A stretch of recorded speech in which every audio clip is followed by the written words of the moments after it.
Welcome to the Revenue Cafe.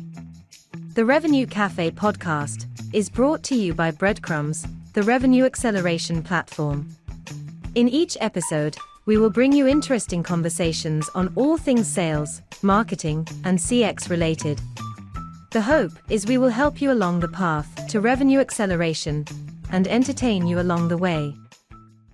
Hi, everyone. Welcome to another episode of our Breadcrumbs podcast. So happy today to be joined by Kirk Fackre from iCorps Technologies. We're going to be talking about all things related to sales, go-to-market. Obviously, we're going to be talking about COVID as we have in our previous episodes, just talking about the realities there. iCorps Technologies is a pioneer in comprehensive IT outsourcing since 1994. Kirk, anything else you'd like to share about iCorps? That's probably a broad swath. We're sort of focused on cybersecurity strategy. There's a lot of IT companies. We're kind of on the strategy side. Cool. And so if people want to take a look, it's iCorps.com. Kirk is active on LinkedIn. So if you guys look him up on there, I'm sure he'd be happy to have a chat. Does that sound fair, Kirk? Awesome. Kirk, just to get things started, similarly to some other conversations, we've been using COVID as kind of the jumping off point for these conversations. Obviously, massive force in all of our lives starting last year. From your perspective, both professionally and personally, what's some of the biggest challenges you faced due to, the craziness that has been 2020 into 2021? Yeah, I'll start by saying I look forward to not talking about this in another 6 months, but it's a fair topic now. So I think, For sure. It was very much the pandemic crept up on our business as it did for that of our clients. There was a lot of uncertainty at the outset. The impacts to iCorps, which is very closely aligned to our clients, is that a lot of businesses kind of ground to not a halt, but any kind of purchases were sort of put on hold. So it had the effect of stalling our pipeline. To be human about that, that's because our clients were experiencing stress. A lot of our clients are small to medium businesses in Boston, New York. Sure. And that was one of the places that was badly affected. So in a very personal way, we went from having a robust pipeline to just not being sure about how best to even follow up on that, given the uncertainties.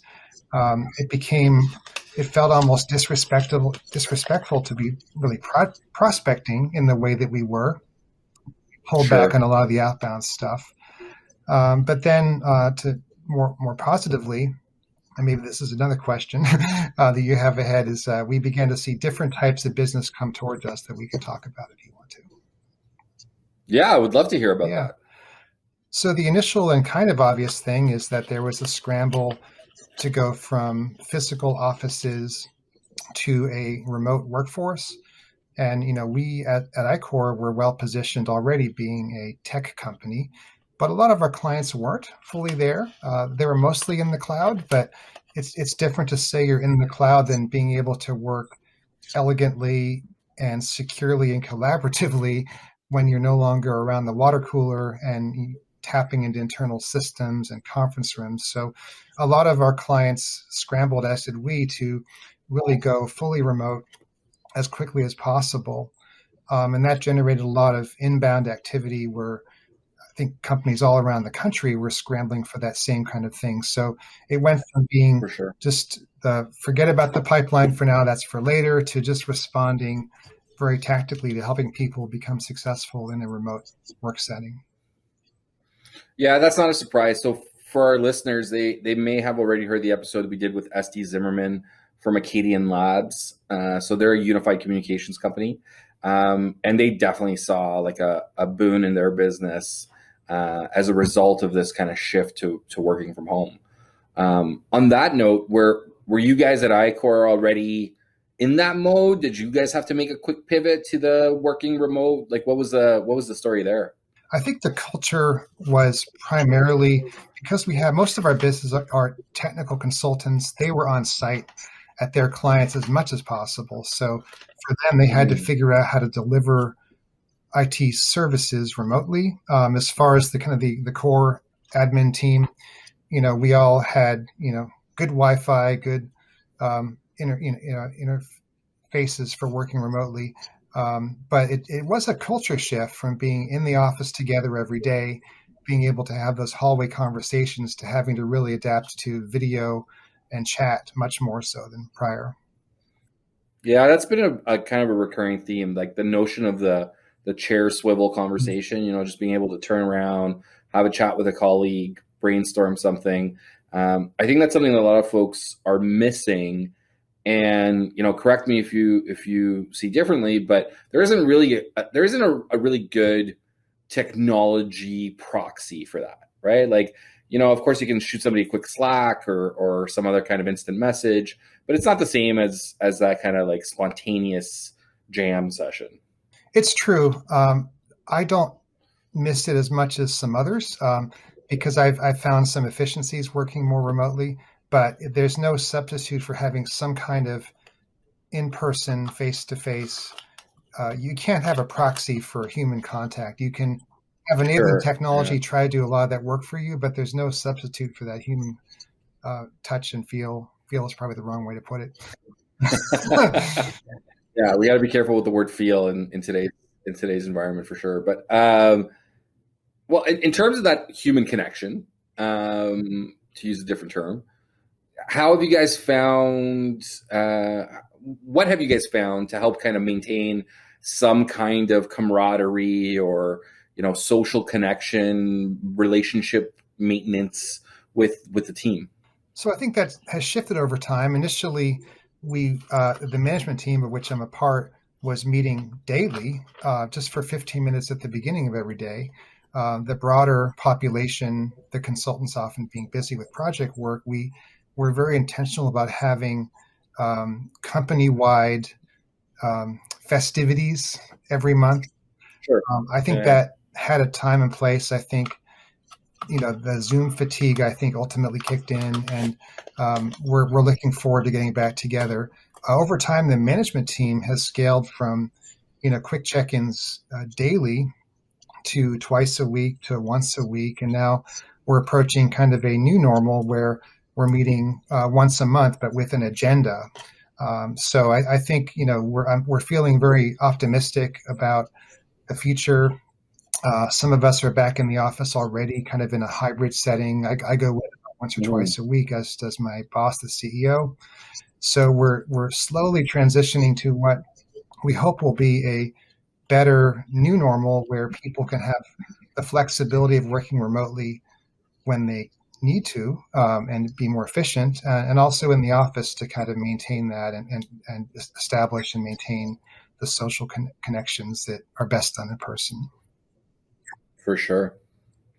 So we've talked a little bit about like some of the tactical pivoting that you guys did, right? Like downplaying maybe the outbounding just out of respect for the circumstances, especially early on. Finding a way to react and service inbound inquiries more quickly. Beyond those tactical things, have you seen others, or has there been like strategic impacts to your business where you've shifted, goals, focus, anything at that level? Totally. So I think we've done a decent job making lemonade out of this thing. Initially I mentioned on the tactical level, we chose to respond to a national need to get folks efficiently, collaboratively, and securely working remotely. That definitely provided an opportunity to be more intentional about kind of national footprint. So I have a couple of sales hires right now. I would have put them in Boston and New York back in the day.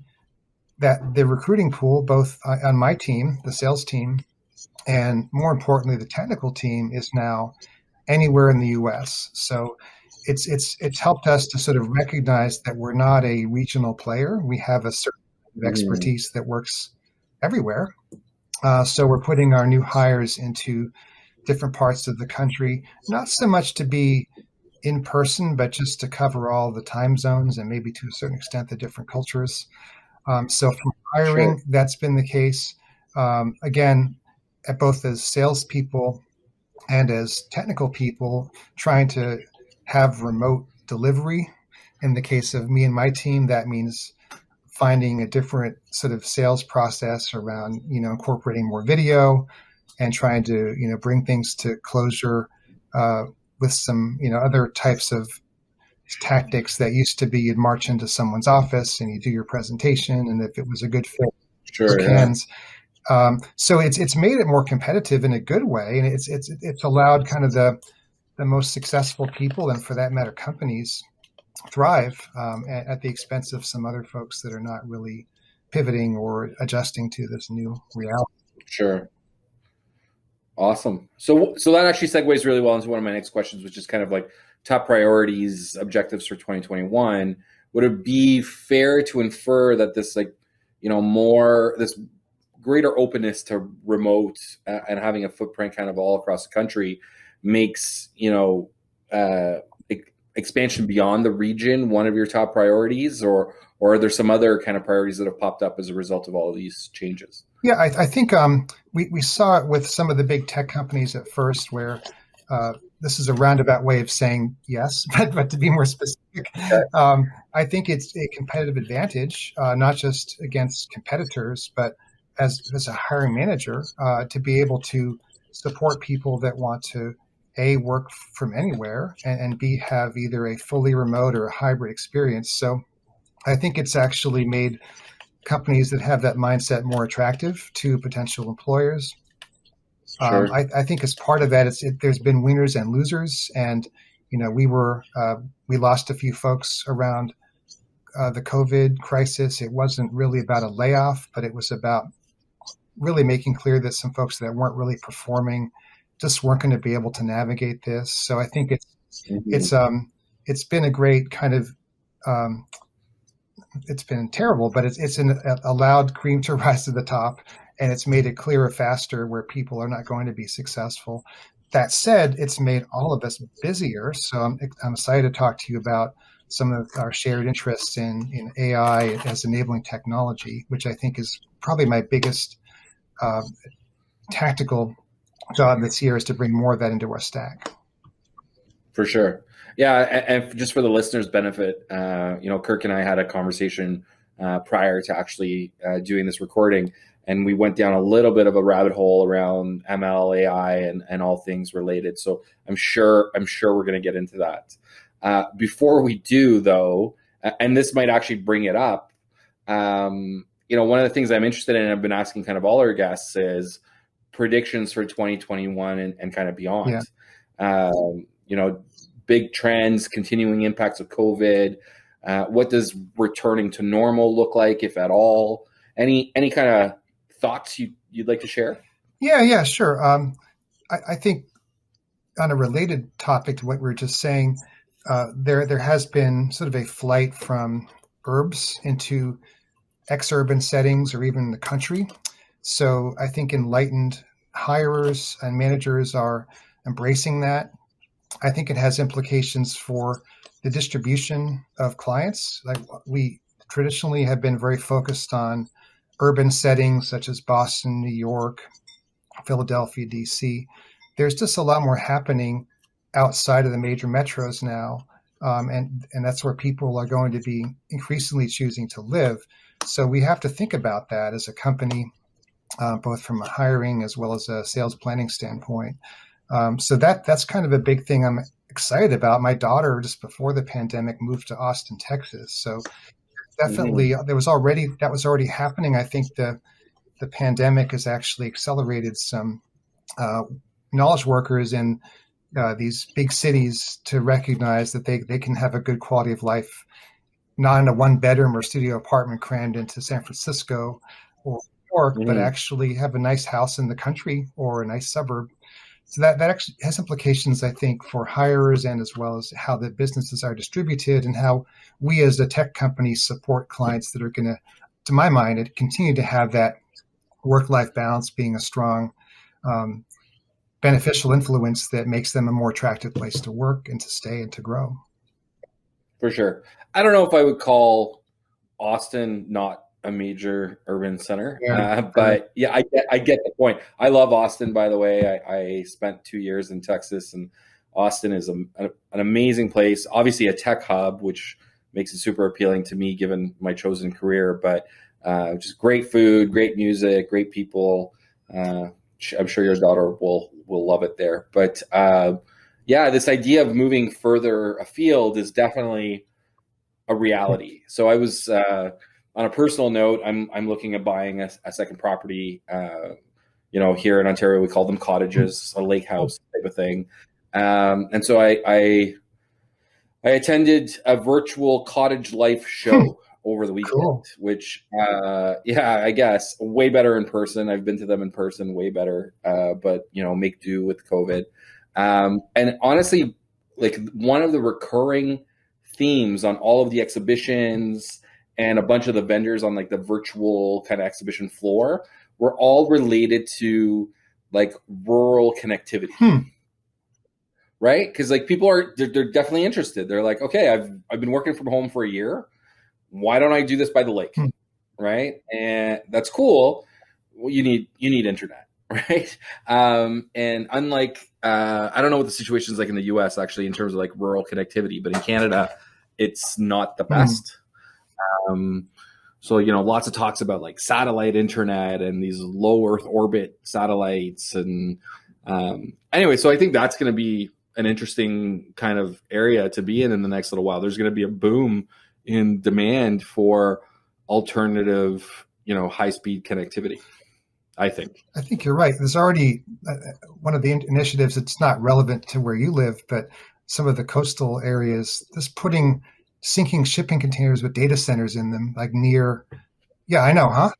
Really? Yeah, there's a lot of that stuff going on to kind of create more pipe where it isn't always available other places, other ways. Well, and it's an awesome idea because like I may be wrong here, but I think one of the largest costs for data center server farms is cooling. Yeah. Right? So like if it's in a container at the bottom of the ocean, you just like massively change the economics of a data center. Yeah, that's cool. So what about machine learning AI?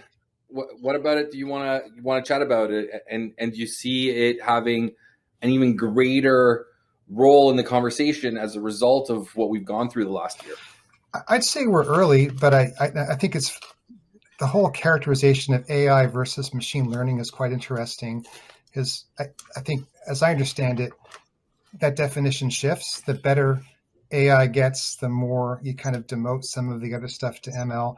But there's a lot of companies out there promoting their AI technology, and we even as early as 2 years ago, we signed up with an outsourced lead generation company that claimed to use AI to have sales conversations. So it's all email stuff. You define your ideal customer profile, your buyer persona. It then intelligently collects contacts from the internet, doesn't buy a database, it just pulls things from all different sources. And it begins to, you give it some basic messaging, but then this technology, or if it's really technology and not people, actually can have an approximate email conversation with a prospect and try to identify where they are in their journey. And then when they're ready to have actually a live conversation, pop it out for us to engage directly. So I've been using that for almost 2 years now, and it's worked pretty well. It's probably more machine learning than AI, but certainly they're taking credit for AI.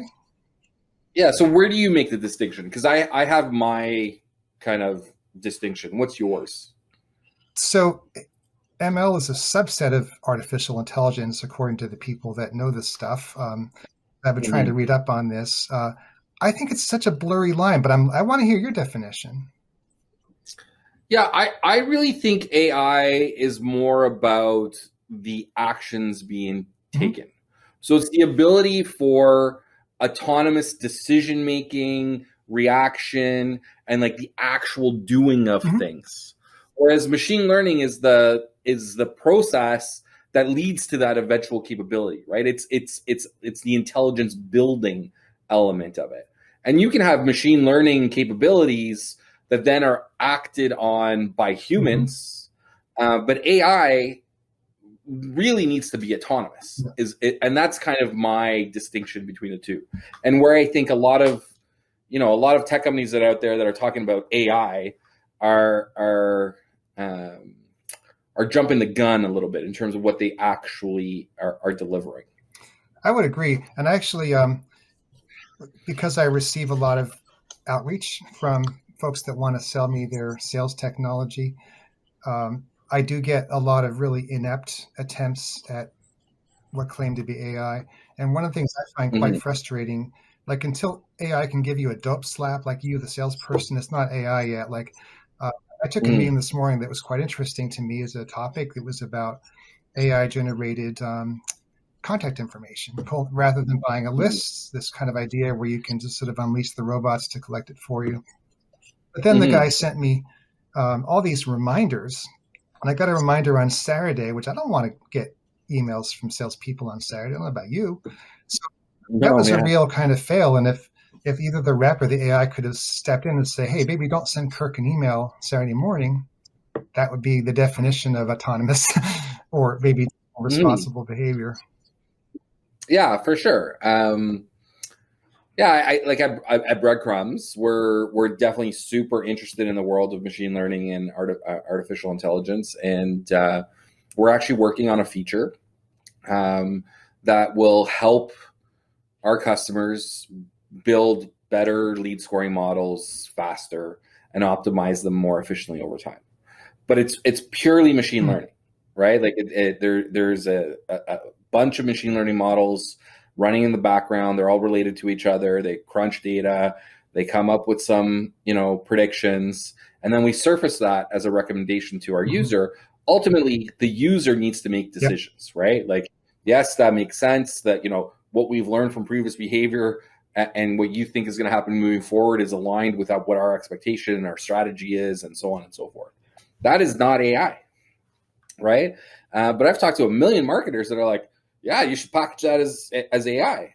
And I think it's a huge disservice, especially since I don't think artificial intelligence, the true idea of AI, has a role in every part of what we do in business. I think ultimately humans, until the technology is much better, and it may get there, and it's kind of scary to think about. But for now, I think a lot of places, humans are actually better suited to do certain things, right? Like have conversations with prospects. I don't know. What do you think about that? I agree. I guess I'm more forgiving about the boundaries, and I take your point. There is so much messaging around AI-enabled solutions, and maybe they get away with it by saying enabled. It's a bit of a stretch, but it doesn't offend me the way they're offending. You're probably more of an expert than I am, Gary.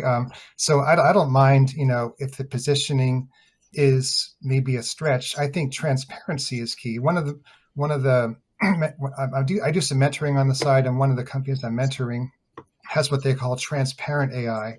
So it's not just a black box. It actually will give you on each different decision it makes a confidence score, and then you can click into the rationale why it gives you that score.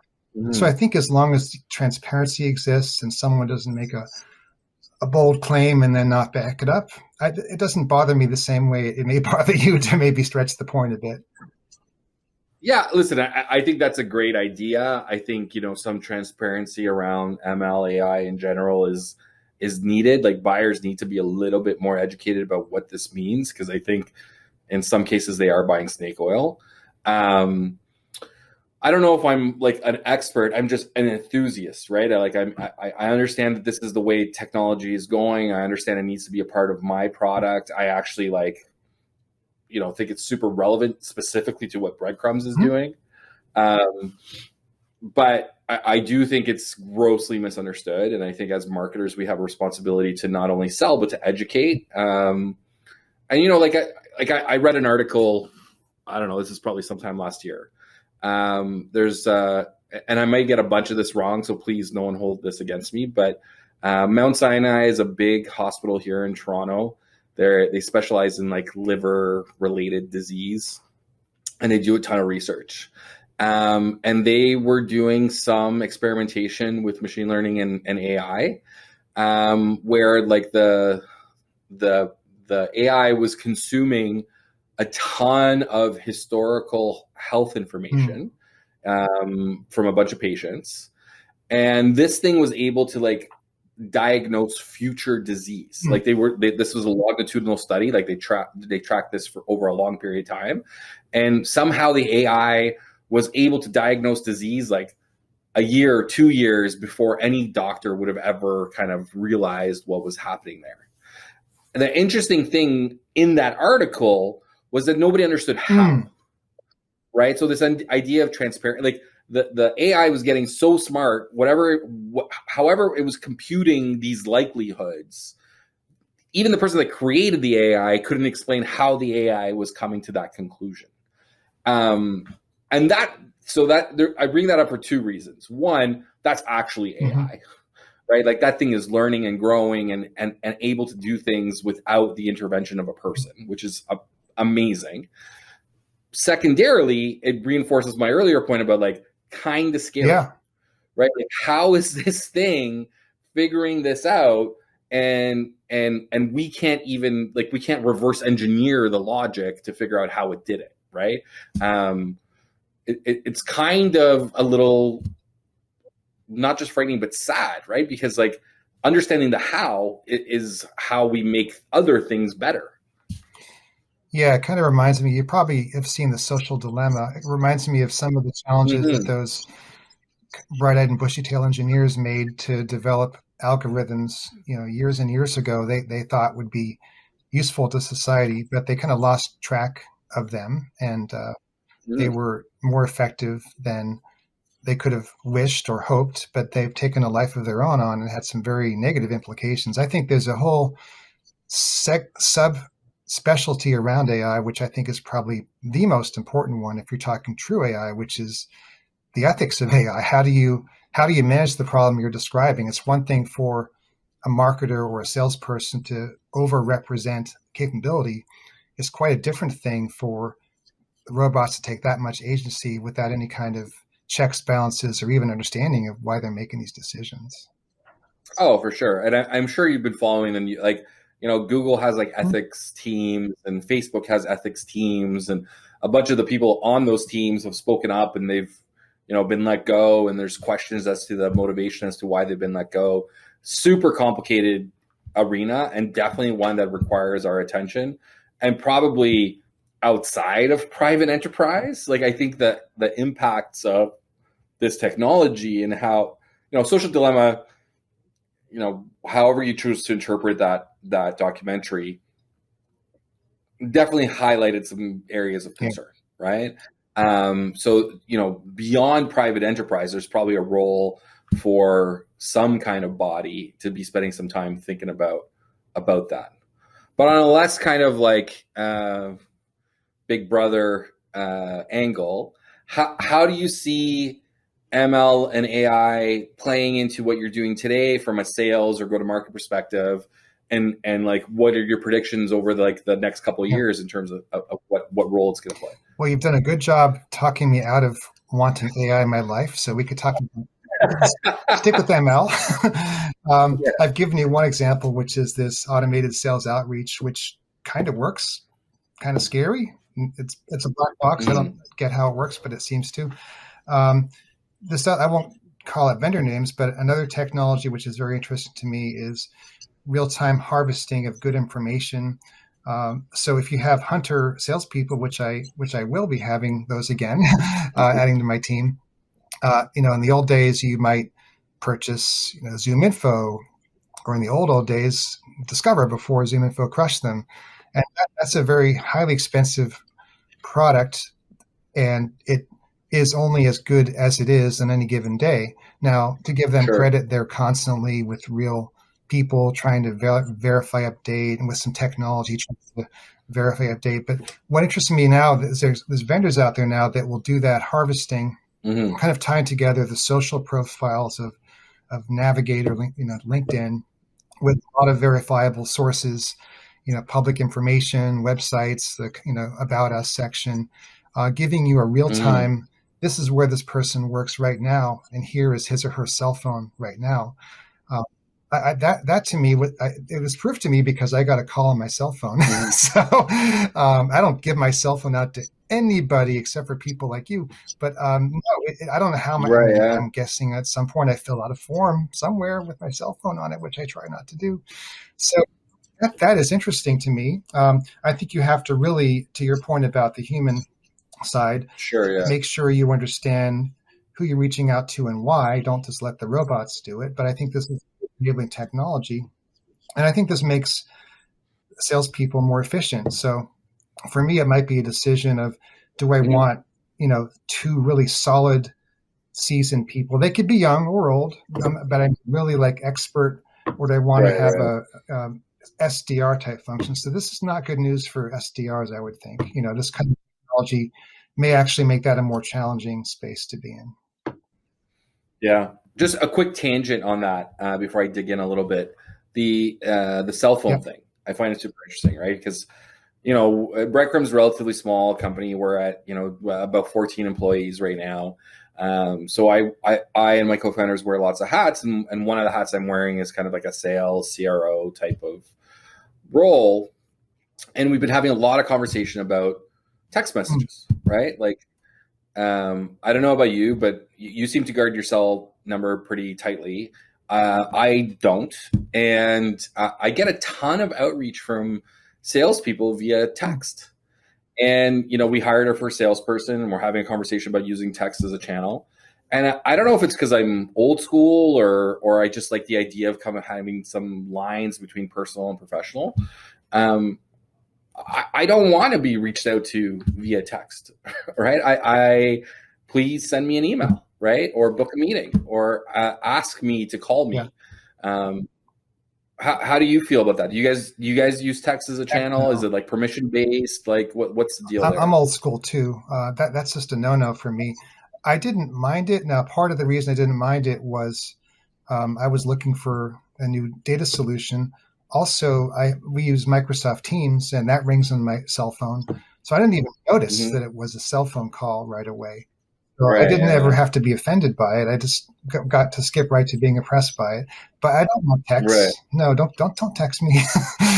My reps won't be doing that either unless it's permission. Back to your point, if you can get someone to give up that, just like with email back in the day, let people make that decision for themselves. Yeah. I definitely there's been a couple of, vendor situations when I was at Hootsuite or previous companies, big purchase, lots of people involved, lots of communication required. Yeah, certainly. Here's my phone number, call me, text me, let's make this happen type of thing. But very much selectively. So yeah, I don't know. I hope I win this battle because I definitely don't think tech should become a pervasive sales channel, but who knows? Yeah, cool. So the tool, the one that you've been alluding to, are you sure you don't want to share what it is? Because it sounds pretty... I don't mind. It's seamless.ai. There you go. Okay, yeah, I've heard about the AI thing when they're not. But it plays well with HubSpot CRM. So I'm going to give it a check. I'm going to check it out. The demo that I saw today was quite impressive. I made it try to pull up people I knew in my own life. I'm not going to call them out. Recent transitions in their jobs. And it was quite accurate. So there's stuff under the hood there, I think. Yeah, cool. That's exactly I'm sure our listeners would, love to check it out as well. This is all about sharing interesting thoughts, insights, and ways to make everybody better. So appreciate that, Kirk. Yeah, so just to loop back and kind of put a bow around the MLAI thing a little bit. So, the stuff that we're working on at Breadcrumbs, just to kind of recap the idea there. Lead scoring, historically, primarily manual. The evolution of that space has led to, predictive lead scoring, which is this black box approach, right? Where, marketers, salespeople don't tend to trust it. So we know that manual... lots of work, hard to accomplish. It involves a certain level of commitment, and it's a certain degree of art and science. With the machine learning component, what we want to do is like absorb all of your historical data and basically surface what we think would be a good model, eliminating a lot of that back and forth, right? The horse trading between marketing and sales, doing the analysis. But ultimately, the user is making that decision. Yeah, job title is an important indicator of ideal customer profile. Or yeah, if they visit the pricing page, that's a really good sign that they're interested in buying. Ultimately, that user is making that decision. And one of the reasons why we think that that's important, I don't know if we talked about temporal realities the first time we spoke, but we have this concept called temporal realities, which COVID is one of them, right? Like something happens that's not in the strategic plan. It's not reflected in your historical data. And you as a business need to react. And it's either like a external thing like COVID, or it's an internal decision. Like last quarter, we really wanted to sell to financial services.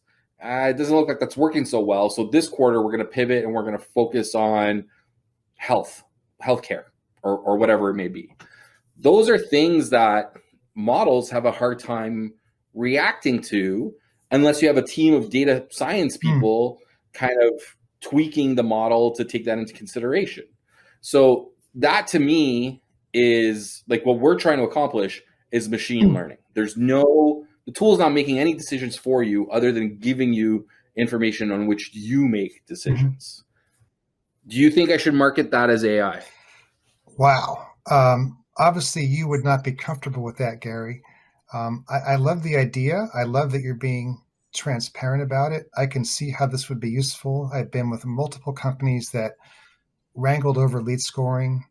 Again, I think it's a lot more art than science. And when you have a bunch of stakeholders in the room, the definition of what the value of visiting a page is can be different.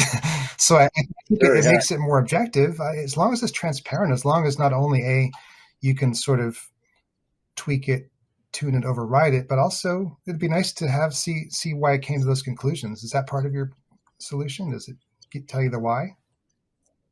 So we can surface that. And it's an interesting thing that you bring up, because what we found is that the interest in knowing the why is very much driven by the persona of the person. Right? So our research has shown that a lot of these like pure predictive black box approaches, and I won't name the competitors, but the marketing and sales folks have a level of distrust because they don't know how it works or why they're getting the lead, or like the model, surface some leads that aren't, obviously, that don't make obvious sense, right? And with those personas, just being involved in the decision making massively increases their trust, right? Whereas like the understanding, that's really a much more technical person that tends to care, right? So it's the director of IT or the director of data science or data science team or an analyst. Those people have a keen interest in understanding, what's driving the recommendation in the first place. So it's definitely something we can do, but we haven't thought about it, because right now, primarily, we're interested in having conversations with folks like yourself, right? Sales folks, ops folks, marketing folks. Those are the people that seem to have the most keen interest in an operational lead scoring model. Does that make sense? It does make sense. And maybe it's my inner geek that wants to also know. It sounds right. Oh, dude, I'm one of those people. I want to know, right? Like I want to know, but I think we are a little bit outliers. Maybe, yeah. I did a fun thing. This company I'm consulting, like volunteering with, they have this transparent AI with ML. They'll call it ML. I uploaded my 2020 sales results in there, wins and losses, as training data, and then I uploaded my forecast and I said, okay, ML, go figure out which ones are going to close. And it's too early to know how correct it is, but it gave me probabilities that to me were kind of I tend to be optimistic. Like it gave something a 42% confidence. I thought was all but a gimme. So let's Right, talk right, 3 months and see if it really works. Yeah, for sure. Yeah, no, it's so we've been playing a lot with stuff like that, and although the machine learning capability is not surfaced in our platform yet, so right now it's manual, and we're helping a lot of our customers through the kind of model design and model optimization process. Like it's my experience, and Mike McFarland, who's on our team, is also an expert in this space. We're helping customers out. We are running customer data through some of our models in the back end, right? Like they're not exposed in the UI, but they're there, and that's helping us kind of speed up our time to implementation. And it's funny when because what we'll tend to do, Mike and I, is we'll talk about it. We'll do kind of the old school manual analysis, and that leads to like a certain model makeup, and then we'll run the same data through the models, and there's always a difference, right? There's always a difference. And it's a little too early for us to tell either, but I'm very interested to know. A good thing about Breadcrumbs is we can run models in A/B scenarios, like we can run them in parallel to test.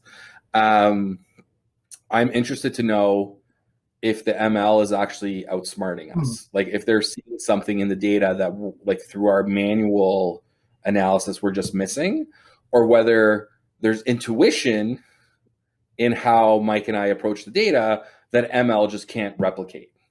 And I don't know if it's going to be a perfect relationship. I'm guessing that like sometimes the machine learning is going to be right and sometimes we're going to be right. But I'm definitely interested to see the outcome of that.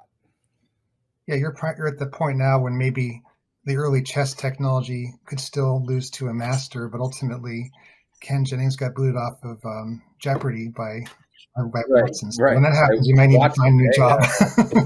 Yeah, for sure. They should just make Watson the host of Jeopardy. I hear there's a whole bunch of Jeopardy host drama right now. Yeah, they're going for drama. Have you heard about this? I don't watch a lot of TV, but I consume information from news and stuff. I did hear about this, but it doesn't. Yeah. It's a sideshow. Yeah. It is a side. I forget who the host is that everybody was up in arms about, but yeah, people are very passionate about their Jeopardy hosts. And listen, Alex Trebek's a good old Canadian boy, so I have some loyalty to Jeopardy. Made that guy a great career, but anyways, Kirk, this has been on that random digression. This has been a great conversation. Really appreciate you taking the time. Any last kind of thoughts, comments, things you'd like to share with the audience before we go? No, I'm curious to see, you make your progress with Breadcrumbs. I think it's the kind of thing that could potentially help break down the silos between sales and marketing, as well as taking away some of the grunt work. So I'm excited to see your progress. Please keep me informed. Yeah, for sure. Thanks. We'll definitely keep in touch. Cool. Well, everybody, that's another episode of our podcast. Hope you guys enjoyed it as always. Again, Kirk is from iCorps Technologies. You can check them out at icorps.com, correct, right, Kirk? Yeah. Awesome. And then obviously feel free to look him up on LinkedIn and have a chat about IT, outsourcing, consulting, or machine learning, AI geek talk. Totally up to you guys. Thanks again, Kirk, and thanks everyone for listening. Thanks for watching the full episode. Make sure you subscribe to social media links below. For more detailed info about what we do, take a look at breadcrumbs.io.